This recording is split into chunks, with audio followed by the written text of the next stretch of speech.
Hello, this is Rick Morris.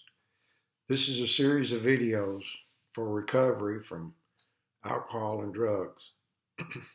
We're following the 12 steps, and this is episode 3 titled Darkness and Light.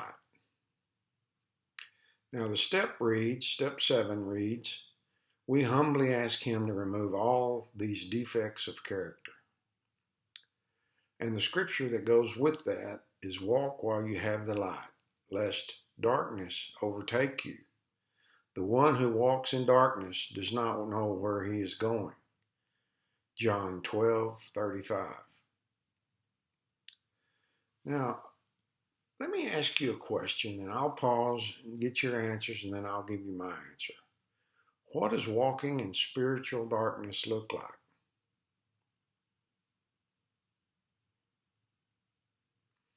Walking in darkness is dangerous because you can't see where you're going.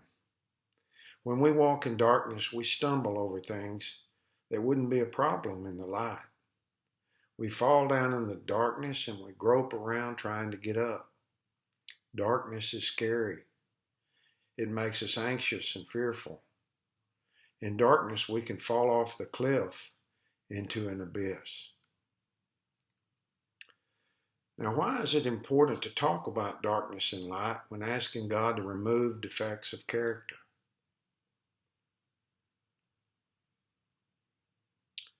Look, we worked hard to identify these defects of character. These defects are apparent because they're in the light. We can see them. We must move forward while we can see. If time goes by and darkness comes, the defects will become dimly lit and not as easy to see. Never let up. Remain vigilant. If we become lackadaisical, we'll fall back into our old ways. Instead of being in the light where we can see, we will be back in the darkness. When we're clean and sober, we feel better about ourselves.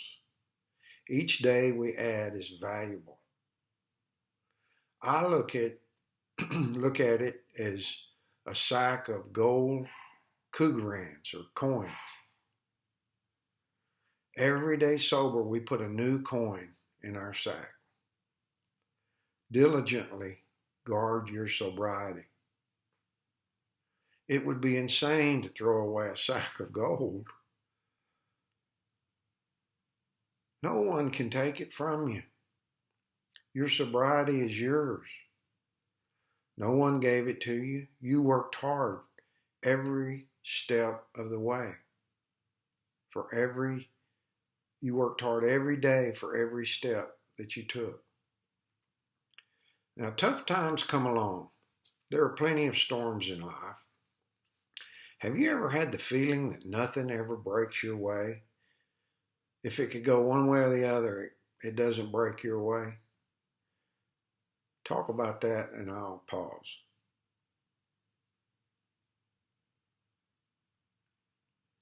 If you continue to walk in the light and make good choices, you're going to see things begin to break your way.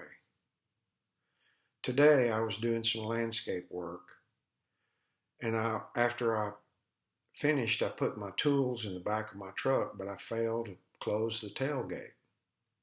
I was on the tollway going 75 miles an hour, and this driver in the adjacent lane got my attention and pointed to the back of my truck. So I pulled over safely when I got a chance, walked around to the back of my truck, and the tools were still there.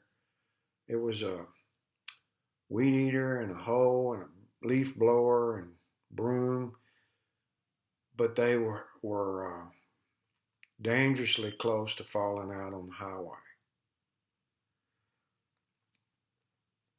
I don't believe this was an accident, that this adjacent driver got my attention and pointed to the back of my truck. Some people might say it was a coincidence, but I believe my God, my magnificent God, who I serve and love, was helping me. It broke my way.